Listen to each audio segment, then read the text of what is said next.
Oh my goodness, you guys. This podcast episode gets to start with the laugh. I just went ahead and I pushed record because me and this sister have been having maybe a tad bit too much fun. I mean, is there really too much fun? The point is we've been having fun, and it's a pleasure. I've been waiting for this moment for quite some time. We already connected, but this is awesome, you guys. Season 2, I'm like really drilling this in with every single guest. We're back here on the podcast, and the theme is elevation. And this conversation is always at liberty to go wherever it's going to go. But this woman's background in the spiritual realm and what this is going to mean to you with your walk in entrepreneurship is going to bless you. You guys know how I am. Spiritual, professional, practical. We get hit from stuff from any different direction. And so as entrepreneurs, we got to start talking about it all. We can't just talk about the money only and ideal clients and all of that stuff. And this woman is the perfect person to have on the show. And so, Tomasa, I am so freaking happy to have you here. You want to say hi to everybody? Hello, everyone, and I'm so honored to be here, August. I've been following you on Facebook and Instagram, and we connected, and then we disconnected, and so it's like always fun to watch your posts and to hear your Facebook lives, and so I'm happy and honored to be here today. Thank you. I think we have so much fun is because, we shake stuff up. I absolutely adore you. And so this is your time. This is your stage. Whatever flows from you, I want you to do that. But before, I love the rapport piece. Just without even really talking about your business, give people a little insight about you. Who are you? What makes you tick? Whatever, the personal side of you. Volunteer whatever you want. Well, who am I? That's the $1 million question here. Yes. And I could tell you that I'm always evolving, and that is true. I am, if I tell you my background a little bit, I have an engineering degree. Would you believe that? Whoa. I have an engineering background. I just didn't follow it. Well, I did it for about 10, 12 years. And then I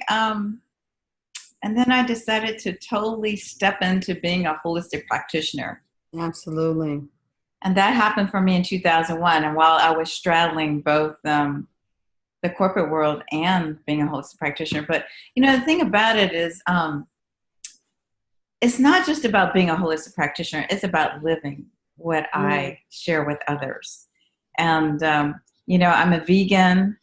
I love to dance. Ooh. I love to hike in nature. I feel like all this stuff has evolved a lot. I mean, I've always been a dancer. The hiking in nature has kicked in a couple of years ago. I mean, I loved it decades ago, and then I stopped. I think when I was raising my kids, I just needed quiet time. Ooh. and that was important. I would tell my husband, I call him at the time, can you take the kids camping or something? Like, I need a couple of days to myself. Like, I've always was that person who needed some quiet time to herself. And I don't think I quite understood that until probably in the last 5 years after, going through a divorce and being by myself and going, oh, I'm loving this quiet time. And I can get it whenever I want it. Mm-hmm. And I think part of it, and not to say that I didn't love married life, it's just that I began to understand myself and who I was and realize how empathic I am. I got you on that one. No, that's awesome. It's amazing to me with every single guest that comes here, how there's always, even if it's just small pieces, there's always this overlap, the similarities. Like, for instance, with me, I have a mathematical background. My math teacher was like, you're so phenomenal with math. You need to be an engineer. But that's why I said I'm close, not exactly, because I didn't go for it. I actually was going to go for actuary scientist. And it's like, you're still numbers nut, still a little anal, but it didn't last long. And for me, it's because I started my entrepreneurial endeavor while I was in high school. I just wasn't groomed for it. I started charging people, even family members running a business doing hair. They couldn't stand me. It was just always a natural knack. It was like, oh no, auntie, I'm going to be taking my time to make you look pretty. And if you don't pay me, you'll pay someone else. So you'll have to pay me, you know, and that's just the way that it was. But you'd be surprised though, how many women, I know this because I coach them, that have a hard time staying firm, stating their price, and not doing things free, you know, for friends or family. But not only that, kind of like you too, I can feel myself going towards nature. Now, I can remember going to, you know, Camp Minnewaca in Lake Michigan when I was in high school. I remember being outside. I remember enjoying the outdoors, but somewhere in the city living, and once again, not being a part of the way that I was raised, it kind of went away. And now I just find myself sometimes, even when it's too hot, I'm like, I just want to be outside. I want to be outdoors. And I love to see the trees and the scenery around me. I like to feel the dirt and the grass on my feet. And as I'm branching out and I'm beginning to study different things and seeing what it really means to be connected, you know, to this place, it has a new level of value for me. And then last but not least, I'm going through those pains. I have a 13-year-old, a 5-year-old, and a 3-year-old. And God knows I have went out of town twice this month, and I was gone for 3 days, both times. And I was like, yes, no husband, no kids. I can think, I can sleep. I cannot have to eat my food fast because they trying to take all this shit off my plate. And so, you know, I'm not saying I get rid of the husband too. I don't know. We'll see. He's being good, y'all. LOL.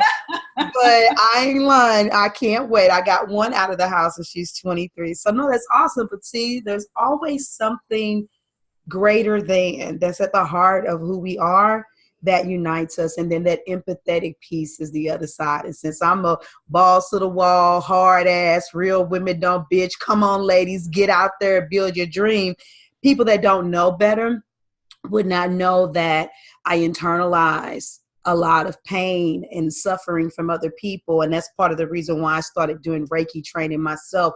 I'm about to go through my levels of evolution to step into the spiritual realm so that I can really truly know what it means to be grounded. I had an essence of learning how to kind of push that off, whereas now it's like, and I'm still on a high. I recently was in Dallas on the 18th to do that. And that persona, that piece, it's not something I put on. I can now feel it residing within me, and I'm working on cultivating that. So I love what you do. Now you have to go from that. What you did was polar opposites. So talk to us. What made you do that? How do you switch from engineering to anything holistic? Wow. You know, I have to say, my parents did not teach me to go do what you love. It was always like, what are you good at? And so I went to engineering school at Berkeley, UC Berkeley. I did complete it. And I came out of school and I kind of went, is this it? I did have an engineering job for about 18 months. And then I went on to sales and high-tech sales. So I did use my engineering background, but I used it in high-tech sales because I could talk to people about stuff, you know, the engineering stuff. And so, and then that just didn't satisfy me. And at the time I had a brother-in-law who kind of encouraged me to go figure out what it was that I love to do. And I had no idea what that was. But you know, when you put your intention out there, spirit will deliver it. It might be a while. But he will. And so I began to, in my 20s, when I got out of school, to go and explore different healing modalities. It's funny. My first experience was the psychic surgeon from the Philippines. You know, I'm part Filipina, by the way. And so he would come to out here. I live in LA, back in LA again. And so he would come out here in Orange County and he'd come do these psychic surgery. I'm like, this sounds very interesting. Let me go check him out. And then that was my first experience of it, that, you know, okay, well, I think I have this going on with me. Can you do psychic surgery on me? And then I remember one day he taught a chakra class. So I'm sure you know what chakras are. They're these 7 energy centers. Yes. I call them they're actually vortexes because they spin, and they're spinning on what I call our luminous field. So, and they're not just, one dimensional or two dimensional. They're three dimensional, like a sphere that is spinning in your luminous field here. There's 7 of them in our personal luminous field that we know of. And so the interesting thing, he taught me how to clear chakras. And that was the first of it. I remember practicing on my sister one day and coming home. She's like, yeah, okay, help me have more abundance. Okay. And I would sit there and I would do that. And I didn't know what I was doing.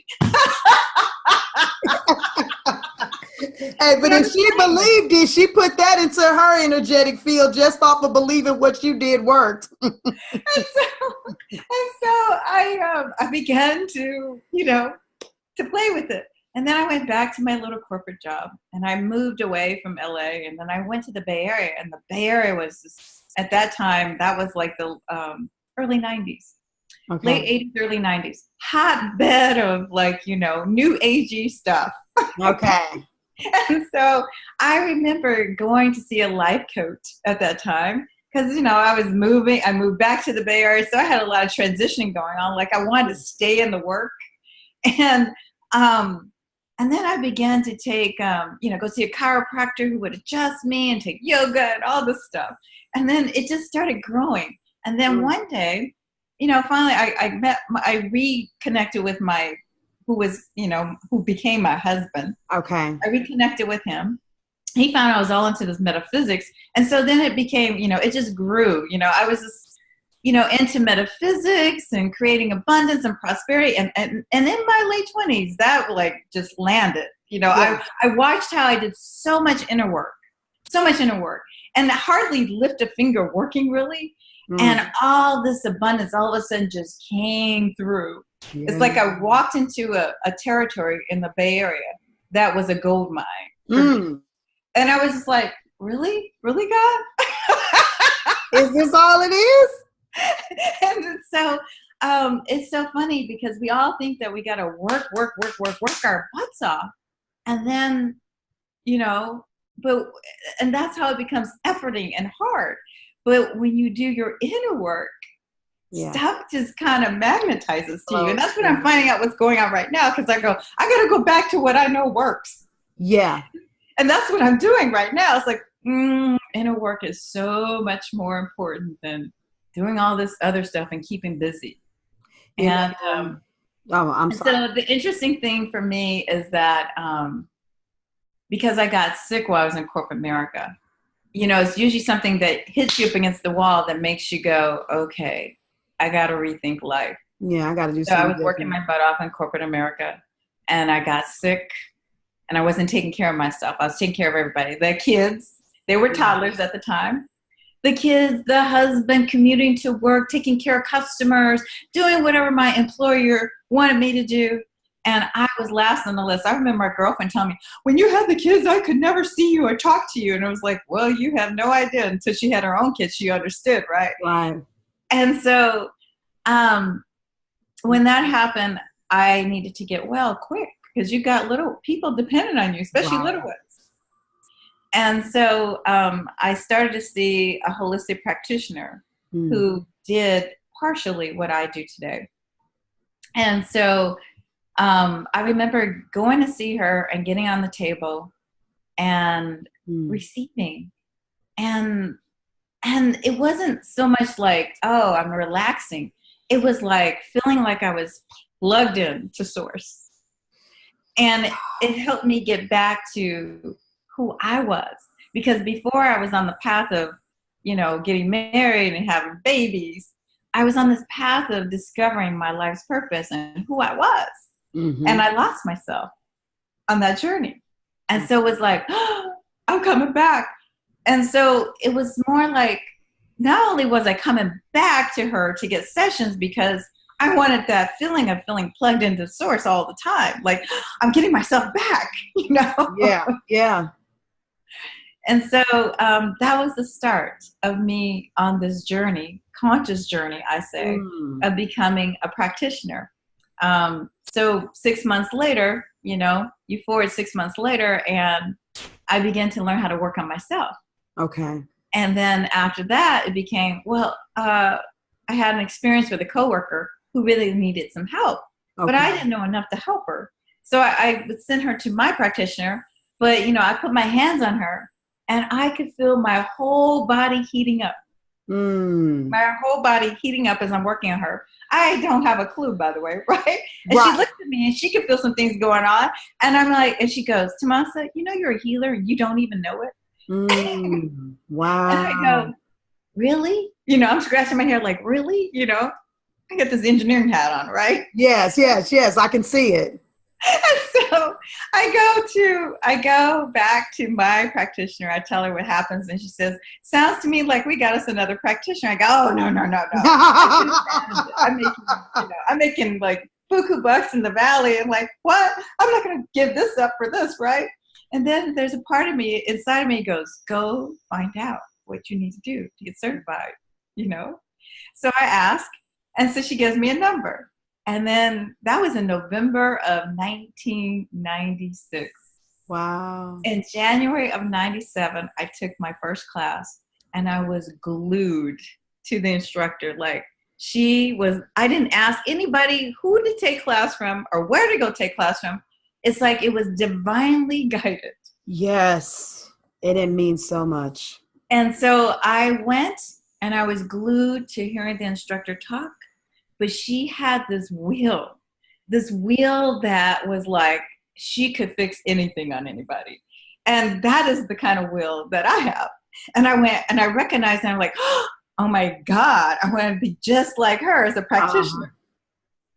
And so that was my first time taking class. And afterwards, I started working on friends and family. And it was part of my own ability to kinesthetically learn what I was doing, to apply. And then from that, I was also always working on myself. And then I became a practitioner. People started wanting to throw doubt, like you said, hey, it's time to get paid, right? So people started throwing money at me before I was even done being certified. It was like I was a month away taking the last class, and people was, Tomasa, I want to pay you. And it was like, oh, you don't refuse. It's the universe telling you it's time to get paid. Yeah, absolutely. So I've always cued myself into listening to the messages of the universe. And sometimes the messages from the universe come from other people. Absolutely. It's time to get paid. And even when I was charging, at some point I was charging sliding scale, from this end to this end. And people would always pay me on the higher end. And then finally, I gave up a sliding scale. I was like, forget this. And I think I went to go get some business training for holistic practitioners finally when I left corporate America so many years and was a practitioner. And people, I went, you know what? People are sending you a message that you worth so much more than you're charging. You got to listen to that. Absolutely. I want to interject for a second, because there's a lot wrapped up in your story. There's some similarities once again, but not exactly the same. And I know that some of the people listening, they're resonating with everything that you're saying, because number one, we are not the vast majority, probably 99% of us are not raised to do what we love. And that natural inclination inside of me to be an entrepreneur, that was not fostered. And so even though I've always been an entrepreneur, I had to fight that war. And I was like, but do I go back to college and get the degree? And I did. And I'm not ashamed of it, but I can't say, yeah, the degree, has made me a better woman. But I can remember being a child and being in church. I was the one who always had questions. And Sister Coleman, if she could hear this now, she would be like, you always had something to say. But excuse me, I was always looking for something greater and grander. These abilities that we were supposed to have to be able to heal and to do things, to actually use the power of the spoken word. I was looking for the people that I was around in church to actually say something and really see it, because I'm reading this book that says, the power of life and death exists in the tongue, and you could speak to a mountain and you can make it move. And so my expectations were always different, and I wanted more. And what ended up happening to me is that even though I was an entrepreneur out the gate, I started going through shifts. and numbers started appearing to me all the time. And I'm like, why do I, and most people, it starts with the 333 or the 1111, you know, Right. and those were the two. And I'm like, what in the world does this mean? And I start Googling it and I start figuring it out. And every time I'm making a major move in my life, it keeps coming up. And I'm like, well, this thing says I'm supposed to, you know, realize the angels got me and focus on it. It's going to happen. And I would. And so I was like, man, not really even being a person who was around people who talked about manifestation like that. You know, it wasn't the go-to word, but I just was a very rapid manifester. And I'm like, man, there's got to be something, you know, more to this stuff. And in the quietness of separating from my entire family and being in another city, you know, everybody's different. I'm not like really big on vision boards, but I had this vision board, and on there, I put like numerology and different pictures up there because I said there's a piece of me that wants to know, where is this next place that I'm supposed to go to spiritually?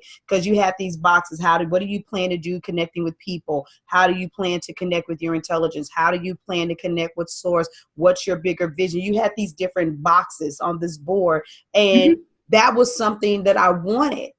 And what ended up happening is, as I was coaching, all of these healers started coming to me. Uh-huh. And I started, because, and it's funny, right? Because some people were like, well, can you help me? And I'm like, look, I know business is the same no matter what you do. And so I had these women, they came to me, and I was like, let me learn a little bit. I didn't necessarily need to know everything, but once I got the gist of what they were doing, I helped them radically transform their business. And the more I'm helping them, the more they're exploding. Oh, this is so great. I'm doing this, I'm doing that, and this is doing it. I'm like, ooh. And one of the things that really hit a chord with me is I did a mastermind call in one of my groups, and I love Michelle McClintock till the end of the days for this. And the ladies had so much crap on their spirits, and I've always been highly intuitive and spirit led. So people see my work ethic and they think I think that you got to be a fucking slave to your business. And that's not what it is. Because it's just that I have drive and understanding the connectedness and the pull, not like you said, not busy work. And so I'm in this mastermind, and all of these things that these ladies are going through, I was saying things, and then I would see Erin nodding her head, and I would be making observations like, okay, she is a shaman and a Chinese herbalist, and if she's nodding head and spirit is agreeing, there is something that's innate inside of me. I don't even know what it is, because she could be like, well, hold up, August, that is true, but because I let people hone their intelligence and their zone of genius in the mastermind. And she was like that, but at the same time, I'm empathetic like you, and all this stuff is on me. And Michelle reached out to me, and she said, you serve at such a high degree and you're so empathetic. I need you to contact me to do a healing session if you're open. And she did that. Now she's in California. Okay. Yes. You know, and I actually was in St. Louis temporarily after we left Houston from Harvey before we came to Atlanta. So this was at a distance. Yes. And when she got through, I was like, whoa, I need more. But I knew that it wasn't because she's awesome. Erin's awesome. And I was so greedy and I wanted something, but I still felt something saying, be still, you know, don't go even with them right then and there. And then finally, because like I said, going to Dallas, I ran into a woman. And so what you're talking about, all that stuff, girl, I was like a little kid in a store, laying on the table, watching the pendulum, actually seeing the experience of it spinning, holding it and doing it. I'm like, wait a minute. This is the type of shit that they told me was demonic, but ain't no demon ever made me feel like this. Y'all don't know something that you need to know. And so now I'm on my journey, many decades, you know, a couple of decades after you, but nevertheless, it like you said, it came to me. So ladies, what's in the recesses of your mind? What are you secretly yearning for? And maybe you haven't had that thing cultivated, or better yet, you haven't been around the kind of people that speak the language. Just hold on. Keep it at the front of your mind, because the universe is so divine. it's coming to you. The fact that you're listening to this podcast episode right now, it is being spoken over you. It's being spoken to you and through you. I can see elevation, you know what I'm saying, for a lot of women spiritually, because of the magic, the blessing, the miracle, and you just sharing what you share. All of this is what, was stirred up in me. So, God, girl. Wow, girl. You woke me up, y'all. I took a little mini nap. I'm wide awake now. So, yeah, it's very interesting because that is the thing I love for people to do, because I probably, because it's been my own journey. 21 years as a holistic practitioner, helping people on their journey. And let me tell you, my holistic practitioner piece is like energetic healing on folks. And yes, the nutrition and stuff came along, but when it really comes down to it, what really gets people to eat nutritionally correct is rearranging their energy so that they want to eat correctly. And then I began to see people wanting to it's like lining your soul up to be what its potential is here. Yes. Because so many of us don't live our potential. No. We live a tiny, minute amount of our potential. But if we step into living our potential, and part of that is getting your energy field correct, moving all that crap out of your luminous field. I call it luminous field. Yeah. Because we all are light. But it gets bogged down with stuff that we absorb from other people, or things that we react from situations that might remind us of something in our life that we've been traumatized by, or even past this lifetime.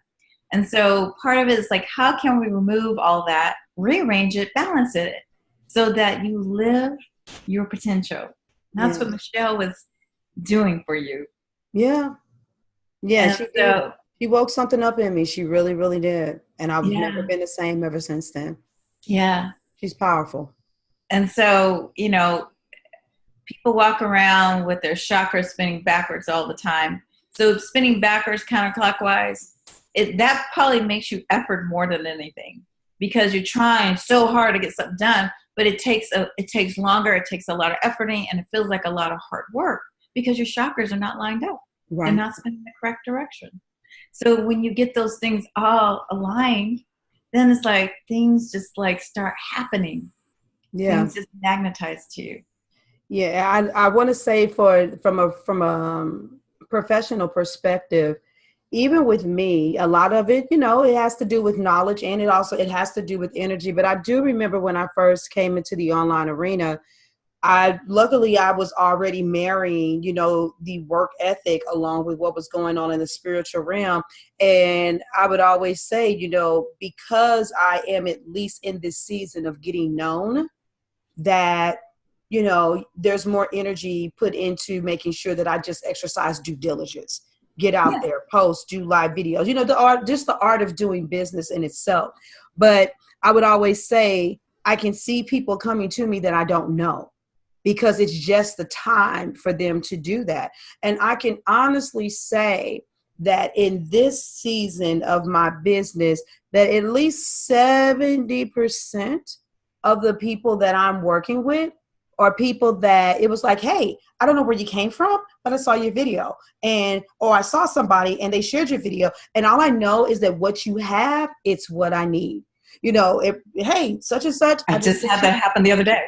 I got a referral for you. And every once in a while, and luckily me and my husband, because he's been watching me intuitively for many, many years when I didn't know what I was doing. So, you have to watch yourself, since a girl knows what she's doing now. But, he'd be like, hey, have you talked to anybody? Because I'm not one of those people, how they talk about like having hit lists. And I'm pro hit list, right? You should, as far as you should have in your mind's eye, this person keeps coming to me. They're commenting on my posts where I'm feeling a certain way at a networking event, where you can basically feel that they need you. You know, and it's just paying attention to behavior. It's paying attention to an intuitive pull. But I'm not the kind of person where I'm gonna be like, oh my God, okay, let me just at least go down all my friends list again because I exhausted my hit list. And I'll hear women say that. Well, what do you do when you've exhausted your hit list? And it's like, why don't you just trust? And every time, if something happens, you know, I'm not the type of person to get sick. If all of a sudden I am sick and I'm like, oh my God, I have not been online for almost an entire week because I need to listen to my body and let it rest because something I was doing was out of alignment. As soon as I come back in, it's like perfect timing. Hey, by the way, I need you. And so the flow is continuously there. And like you said, you grow into what you're doing. And so my expectation then continues to increase. Well, if I can receive abundance at this level and it keeps coming, now that muscle, it has been shaped. How much more, you know, can I do? And at some point, ladies, you get that, you know, whatever you sow, you're going to reap. And some of you need to sow more strongly into the spiritual realm. And I've had this conversation with 3 of my clients. I'm like, look, at some point, you're going to have to realize that the missing key in where you're at in your entrepreneurial endeavor, it's not in creating another product or service. It's not in how many more times you can show up and do a live video. You are blocked. And you're not believing something, it needs to be dislodged. And so once again, listeners, how many of you have kind of felt sometimes that you actually do need to pause, but you won't give yourself permission to pause? Here's your analogy. If for those of you that are watching on YouTube, you're right here and you need to pause because the person that you need is right over here. They're about to come right past you, and that energy and that magnet is going to put you two together. But you know what? You won't sit your ass still. So they're coming and you're going and you keep missing them and you're like, where the hell is it? I can't get it. And so there is abundance in being still because you have to realize that we are not in full control. There is something greater and bigger outside of us and operating through us. And you need to let the connectivity do what it's going to do in order for you to get where you need to get. So how many of you are denying yourself that opportunity to experience this? You feel it and you know it. I'm going to need you to bask in it so you can start experiencing it, really. Yeah. Yeah, you know, and I think that's where most people miss the boat is I used to call it self-care, but now I call it soul care. I like that. To me, soul care is so much deeper than self-care because a lot of people say, oh, I need to go get a massage or get a bubble bath or whatever. But this is like, no, this is like, I need to go commune with spirit in a way where I'm going to hear spirit. Yes. And maybe that is a soak in the tub, but it's like I'm going to go meditate in the tub. Yes. You know, and for me, it has been, you know, I'll go do, I have my vibrant energy flows. And my vibrant energy flows actually wake up myself to plug into source. So my favorite pastime used to be just to sit in the tub and do these vibrant energy flows on myself. And that was my way to commune with spirit. But also, I would see how it would just release because the water would go tick, tick, tick. I'm sitting there still holding points on myself. And all of a sudden, the water would just trickle. And it was like, oh, something just released there. So, you know, this is like deep soul care. And, you know, we opened up talking about being in nature. Like, you know, you like to go barefoot. So do I. I love to earth when I go hiking. So you know, as long as the ground is dirt and it's, you know, not rocky, I will earth while I'm hiking. I'll take my shoes off and I'll earth until I get to the rocks and it's like, I can't take it anymore. Okay. I don't need a pumice stone on my feet now. Yeah. But, here's the thing, it's like, you know, these are ways that we take care of our soul so that we hear the messages from spirit. Absolutely. What is it that I need to hear from you right now? And you got to be so intentional. Like, okay, spirit, hit me in the face. Tell me what I need to hear right now. That's how I talk to spirit. Like, I need you to hit me over the head with it so I get it. you know, and Absolutely. give it to me the way that I need to receive it. I don't need it I don't need to decipher what it is or decode it. Let people get messages from spirit that need to be decoded. I'm not Nah, that person. Like, not I me. need to just like give it to me direct. So, and you need to ask spirit for that, especially, you know, a lot of people go, oh, Tomasa, I got this, but I'm like, you know what? Why don't you ask spirit to send you direct messages? Don't get that decoded. That stuff you got to decode. You got to look at the metaphor for it. Like, oh, hell no. Like, ask for it to hit you over the head with it. And I think that that's because that's, you know, well, I don't even think that I know that that's because that is what you've set out there. You know, if you say that it has to be done this way, then it'll have to be done that way. If you say, for instance, like in the Christian church, I have to fast and pray before I can do this type of healing, then you're not going to have the personal belief and allow the energy to flow in order for you to be able to do that.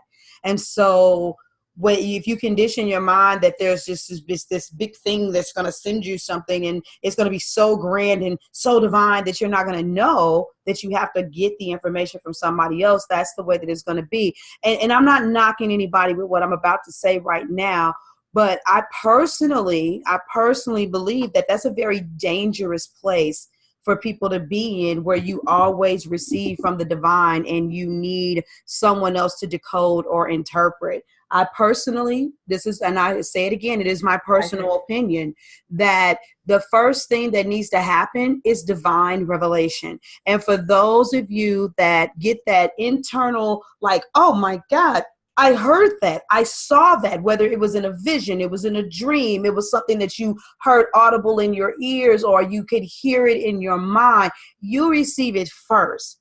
Because then you know that it's something that's stirred up within. And if you are a novice or not as mature, need a little extra push, then you get the confirmation. And that confirmation then ends up coming from an outside source. Maybe it's something you saw on the TV, something you heard on the radio, a random person saying something to you on the street, someone that you love that says something like, you've never talked to me like that before. Why'd you say? I don't know. I just felt like I should say this. You're like, that's really funny because I had this dream or I saw this. And, you know, and it may boost your confidence to move forward. I always say revelation should come internally first and confirmation comes externally second.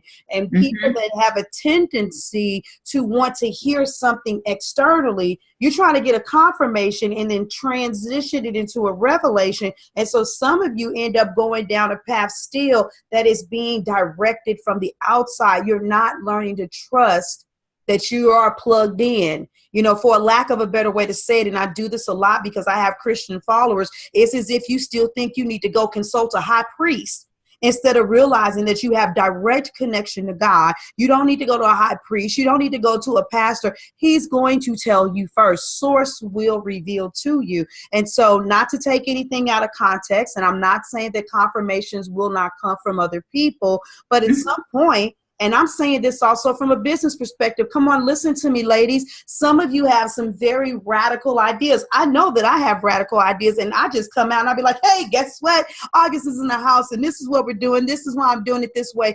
And I'm not looking for permission from anybody because I know that I've received the divine down low and I go with it. And some of you, what's stopping you from moving forward in your business is that you need your yes committee. You need someone else to co-sign. You need someone to give to you, and that will keep you stuck and stagnant. That will keep you from being, you know, boldly disruptive in a good way so that you accelerate in the marketplace. A lot of you don't even realize you can't get where you're going because you're not looking within, you're looking without.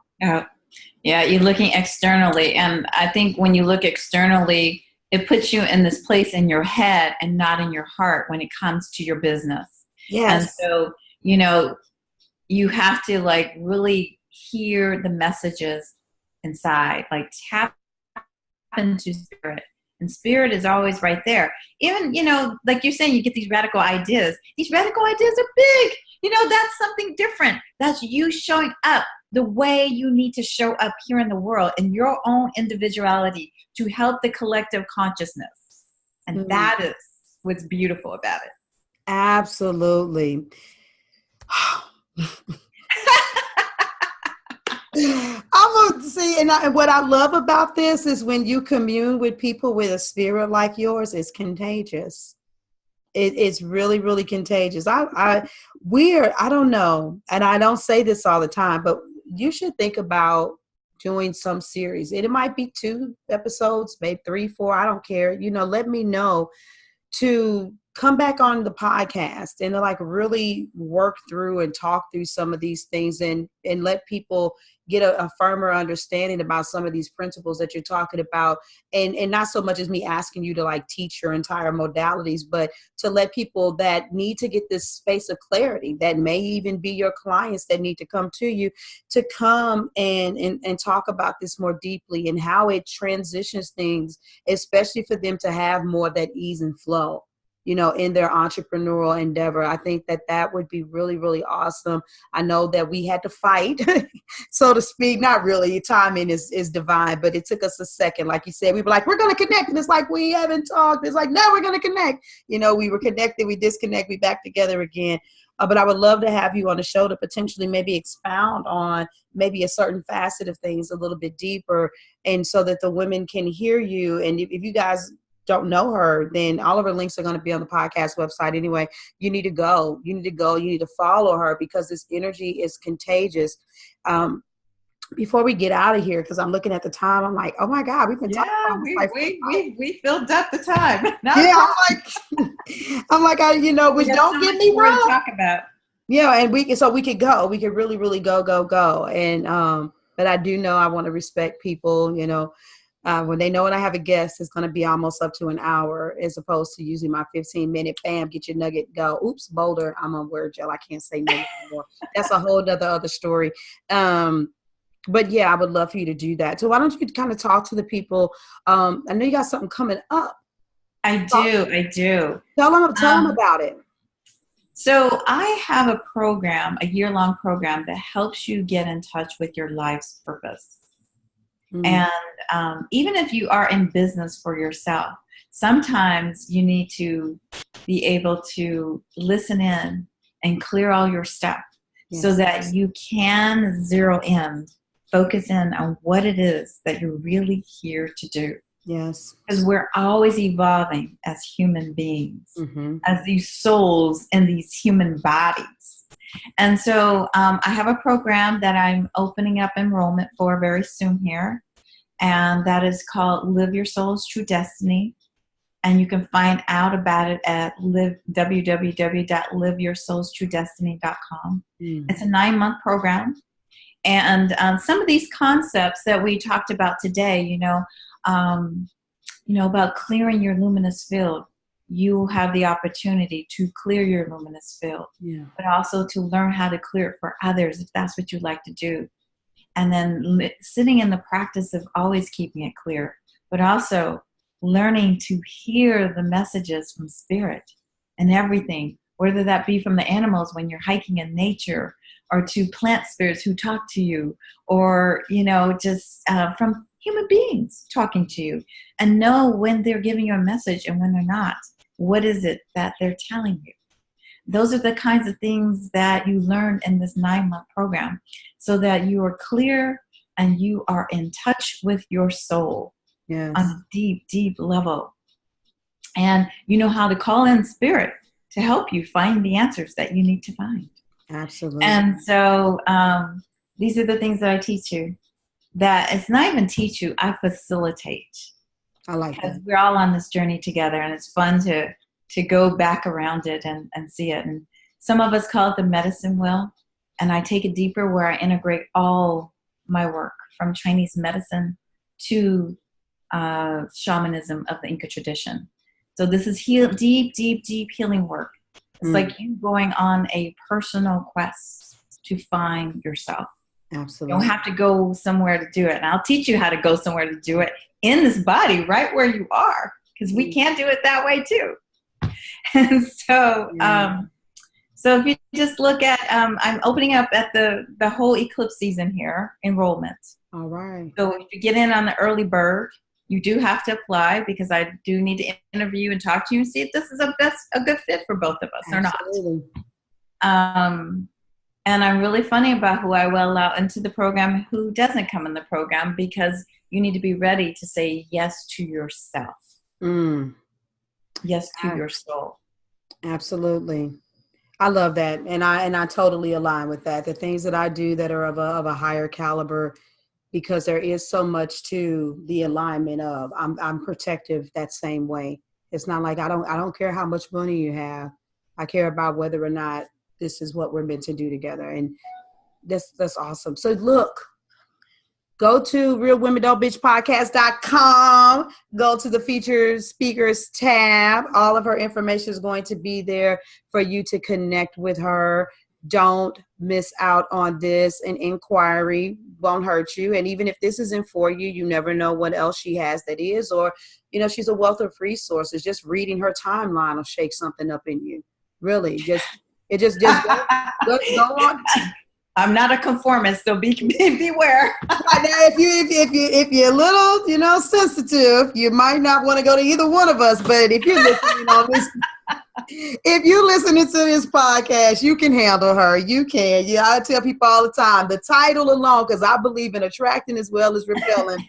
The title alone is a strong enough repellent. If you're listening to the Real Women Don't Bitch podcast, you a woman of a whole nother other breed. So yes, with that being said, darling, thank you for, giving us your time. Thank you for, just blessing us with your presence, with your spirit, with the energy that you've spoken over all of the women that have listened. You have been a blessing to me. You stirred up something to me as well. And like I said, I'd love to have you back. I would love to come back, and thank you for having me. It's been an honor, and we could go on for days talking, I'm sure. Absolutely. So you ladies, you know what it is now. Come on. Life is out there. It's going to throw whatever it's going to throw. Rest in the peace of knowing. Get out there and slay. No whining, bitching, or complaining. Get out there and get shit done. We outie. Bye. Bye-bye.